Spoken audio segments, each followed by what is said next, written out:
కౌరవులు 100 మంది. వారిలో దుర్యోధనుడు, దుశ్శాసనుడు పేర్లు తప్ప మిగతా పేర్లు ఎవరికీ తెలియవు. 3వ పేరుగా వికర్ణుడి పేరు మాత్రం వినబడుతుంది. అది వికర్ణుడు తన వ్యక్తిత్వంతో తెచ్చుకున్న గుర్తింపు. నిండు సభలో ద్రౌపదికి అన్యాయం జరుగుతుంటే పెద్దలంతా చోద్యం చూసిన వికర్ణుడొక్కడే దుర్యోధనుని చర్యను వారించాడు. అంతమంది పెద్దలున్న సభలో చేసేది సోదరులైనా మీరు చేసేది తప్పు అని నిష్కర్షగా చెప్పాడు. ఈ చర్య వల్ల కురువంశానికే మచ్చ వస్తుందని హెచ్చరించిన వికర్ణుడిని కర్ణుడు అడ్డుకున్నాడు. అక్కడే వికర్ణుడు కౌరవులలో తాను ప్రత్యేకం అని నిరూపించుకున్నాడు. వికర్ణుడు తన సోదరులతో కలిసి భీష్మ, ద్రోణ, కృపాచార్య లాంటి వారి వద్ద యుద్ధ విద్యలో నైపుణ్యం సంపాదించాడు. మాయాజూదంలో ఓడిపోయిన పాండవులు అరణ్య అజ్ఞాతవాసాలు పూర్తయిన తర్వాత వారి రాజ్యాన్ని తిరిగి ఇవ్వమంటూ కృష్ణుడు సాగించిన రాయబారం విఫలం కావడంతో కురుక్షేత్ర సంగ్రామానికి దారి తీసింది. ధర్మం పాండవుల పక్షాన ఉందని, తమకు ఓటమి తప్పదని వికర్ణుడు ముందే గ్రహించిన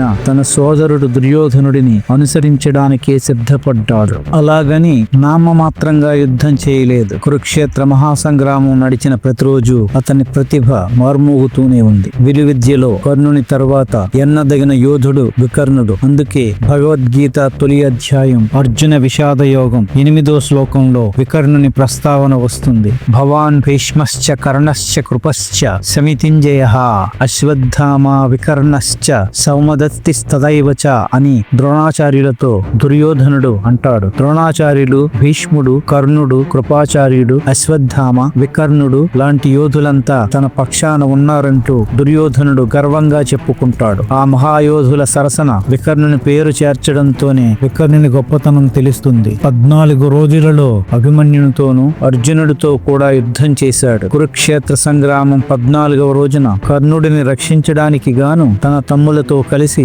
భీముడితో వికర్ణుడు తలపడ్డాడు. ఒక దశలో వికర్ణునితో యుద్ధం చేయడానికి భీముడికి మనస్కరించలేదు. కానీ క్షత్రియ ధర్మం ప్రకారం పోరాడి తీరాల్సిందే అంటూ వికర్ణుడు రెచ్చగొడతాడు. ఇరువురి మధ్య జరిగిన భీకర యుద్ధంలో వికర్ణుడు ప్రాణాలు విడుస్తాడు. వికర్ణుని మరణానికి భీముని మనసు సైతం భారమైపోయింది. అయ్యో వికర్ణ, నీకు న్యాయము ధర్మము తెలుసు. క్షత్రియ ధర్మాన్ని అనుసరించి నీవు దుర్యోధనుని పక్షాన యుద్ధం చేశావు. నిన్ను సైతం నేను చంపాల్సి వచ్చింది అని బాధపడతాడు. అలా చివరి వరకు తను నమ్మిన ధర్మానికి కట్టుబడి కురుక్షేత్రంలో వీరమరణం పొందాడు వికర్ణుడు.